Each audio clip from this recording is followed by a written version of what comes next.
welcome back to Ylang Ylang Essential Oil Spotlight, and this week we are covering this little beauty, black pepper.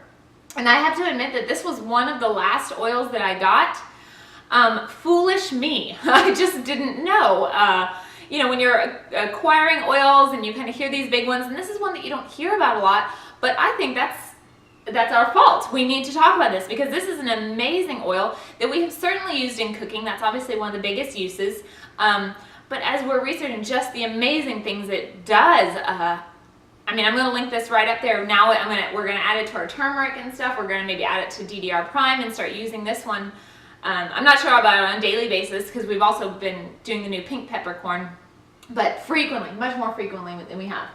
So with that, let's get in.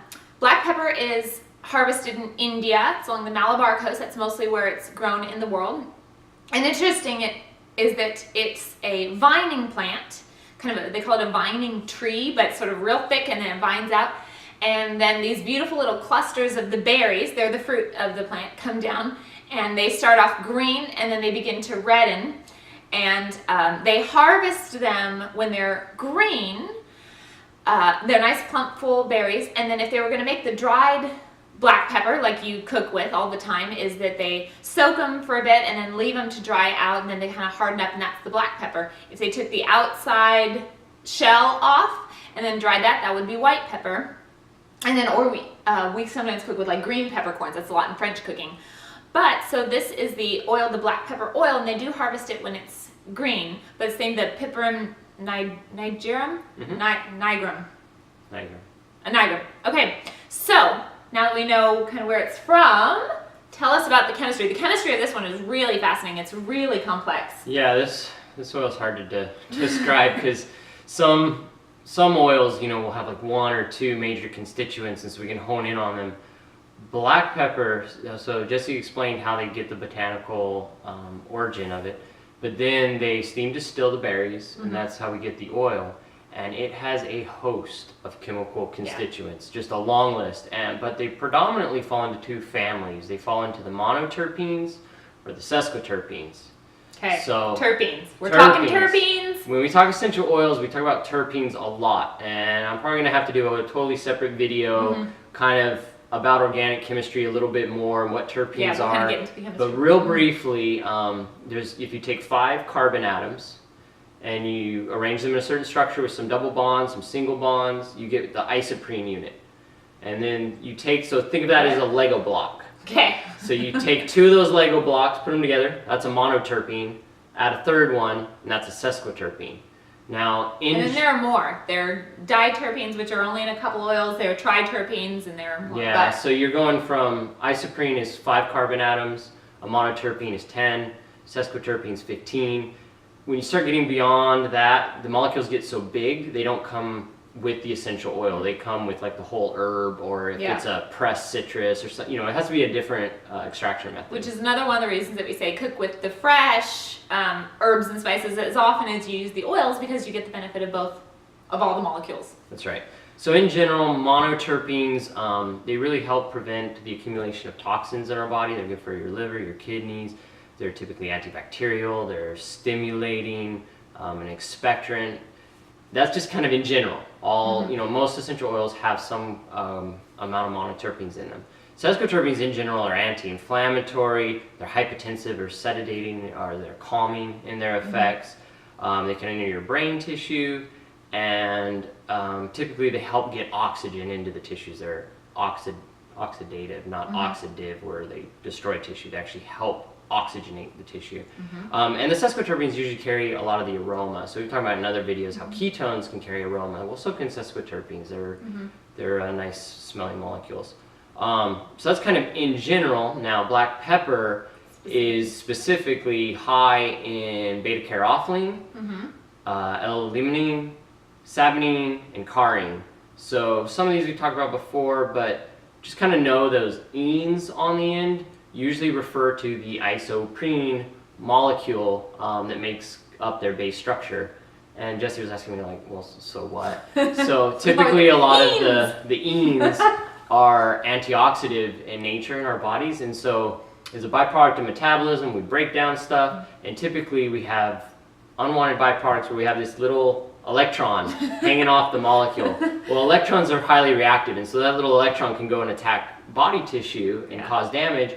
Or if you have a antioxidant in your diet or through your essential oil, that double bond can actually come and react with that kind of lone electron and stabilize it, and then the molecule is no longer reactive, and so it won't harm your body. So that's why we like terpenes. It's why we like terpenes. So basically, black pepper is really high in antioxidant power. Yep. So helping to catch those little free radicals that are doing damage in the body. That's right. We don't want free radicals. Yeah, free radicals. Okay.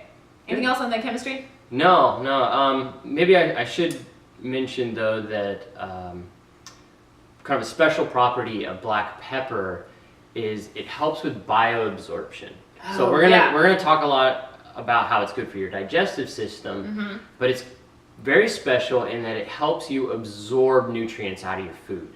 Which is a huge deal because with just sort of the chronic inflammation of the gut that most of us are kind of dealing with the modern American diet, our poor nutrient soil, so the crops that we're getting, even if we're eating all of our good vegetables, they are less nutrient dense than they used to be, and just all these things. So it's really important that, and then even when we're getting our good nutrients, if our body can't absorb them, it can't do anything with them. It's just kind of waste. So this is really important, is this added absorption, and so apparently black pepper there's kind of two oils, black pepper and then turmeric, which turmeric's more in the spotlight right now, but black pepper is available through doTERRA and is great for helping bioabsorption. And we'll be talking about kind of how those work together, kind of synergistically for that. So so that's a pretty neat thing about black pepper. Let's go on to the kind of emotional therapy, blending, all that good stuff. Okay, so the emotional aromatherapy stuff, I've got my, as always, we've got all of our sources here, and this is one of those that we don't have like special knowledge. We're just trying to help you guys see that this is accessible and kind of bringing all these resources together for you guys. So looking at the emotions book, this one is a little bit weird, but basically black pepper really helps with emotional balance and things that have been negatively suppressed that shouldn't. And so, if you've been dealing with any kind of unhealthy ways of handling things, or I don't know quite how to say this, but if you have not been able to deal with things in a healthy way and to deal with your emotions and to work through that, black pepper might be addictions. Addictions for sure. Black pepper is one to help support that. It's really good for anxiety and helping calm things down. It's again like like basil, a lot of others, it's stimulating and calming at the same time. So it calms us down. So you could take a drop right here and just on your hands and kind of rub it and immediately get that emotional stimulation. But basically to kind of help you process through difficult things, or then definitely for addictions. We're finding specifically for nicotine addictions. This is going to hang on, I'm going to demonstrate. We got to demonstrate one more. So I know my friend Ruthie Cersei has talked about this, that to help kick those bad habits, you do a little drop of black pepper right here on your thumb. You can just rub it on the top and press it to the roof of your mouth. Is that nice? Okay, hold for a few seconds. Of course, when your tongue starts touching it, then you're going to start tasting it on all your taste buds. And it's different. It's not unpleasant. You definitely get a little bit of spiciness, but it's a little bit more floral than I would have expected, which if you bite into a really good black peppercorn, it is kind of very floral and it's not just heat. So you can try that, or if you're wanting to get all these amazing benefits that we're about to talk about here, you can try that once daily. Let's see. So how can we use it? You've kind of mentioned, I guess, internally. You can aromatically use it. So internally seems to be the way that black pepper is most effective. And we're talking about kind of using the beta-carotene in it. It said oral and internal use. So you could press a drop like that. We'll do another video and we'll talk about making like golden milk or golden tea, or adding it, to specific things for the bioavailability of the turmeric and all those other good antioxidant things. Definitely cooking. So it goes really well with strong flavors like, meats. And when we were looking up on doTERRA, there are a whole bunch of recipes on there. It's one that, because it's a little bottle And because the flavor is so, it really is a well-balanced flavor. Like, it's kind of spicy, a little bit nutty, a little bit floral, but really pleasant. Is I actually really like doing it in dishes that are a little bit lighter so that I can really taste the black pepper. So I do it in salad dressings, or if I'm doing like some kind of a light fennel salad or something, I really like using it then just so I can taste the black pepper. Because if you could totally marinate a steak in this and that would be great, but I'm not sure if I'm going to get all the benefits once I've cooked the steak. Or you could like add it to a sauce or something after and do that. But again, since this is a small bottle and this is valuable oils, I really want to do it in something that I can I can enjoy. I can enjoy the taste because it's pleasant. Yeah, and so kind of jumping into the applications, another thing, that warming effect. Most people, I think, like, black pepper, it's spicy or can be spicy.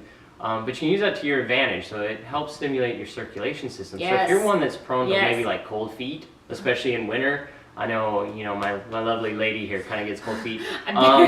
Take some of that black pepper, rub it on the bottoms of your feet, and put your socks on, your shoes on, go for a walk, whatever you need to do. It's going to help. Just a note there, black pepper can be quite sensitizing to your skin, so always use it with dilution. Use a carrier oil. Kind of at least a 1-to-1 ratio there. But as we talked, it definitely can be used in all three ways. So the aromatic benefits are huge. The internal benefits are amazing. It is great for cellular health and support. It's great for the circulatory system. It's great for the digestive system. And then topical use as well. And like Dominic said, it is one that can be warm, so you will want to dilute it. Or you could try, we've kind of learned about a new technique for applying oils where you lay down, you put a drop in your Bebo, in your belly button. And black pepper could help with a little bit of flatulence. So I need some. So if you're a little bit of upset digestive system and you're particularly gassy and flatulent, you could lay down and put a little drop of black pepper right there in your belly button. Kind of let it sit for a minute if you want to rub it in, but again, use the oil, carrier oil with it. Yeah, and then move on.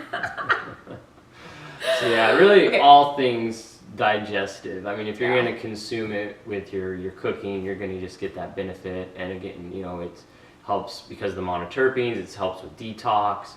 We already mentioned that it helps with the bioavailability of your food and things like that. So definitely good digestive. Tell you about the bioavailability. There we go. Enunciation is key. So turmeric, everybody's talking about turmeric these days, and doTERRA has just come out with their turmeric oil, and turmeric, the herb and turmeric oil work synergistically because, actually you explain why don't we just eat turmeric? So the turmerones in turmeric essential oil are fat soluble, so they tend to go in our bodies a little better, but when you just eat the rhizome, the root, a lot of it's water soluble and it just kind of goes right through your body. It never actually gets into your body. So what these black pepper and turmeric essential oil will do is actually help with the transport of those nutrients through your intestinal lining and into your bloodstream so that your body can use it. So that's kind of the basic principle there, just bioavailability. It's that whole, instead of just eliminating what you consumed, it actually gets into your body. Yeah. Also, we know, talking about the beta-carotene molecule, is we know that one from the copaiba oil, and those are huge, and they're great for pain and inflammation in general, and just general great cellular, digestive, immune, all that. Clove also has beta-carotene in it, not as high, but pairing all those up are a pretty powerful combo. And speaking of, so I'll talk about our blending. So I've got the book here, so looking at our blending notes. So black pepper is in the middle notes, and they would describe it as spicy, peppery, musky, warm, with herbaceous undertones. And it's not too intense.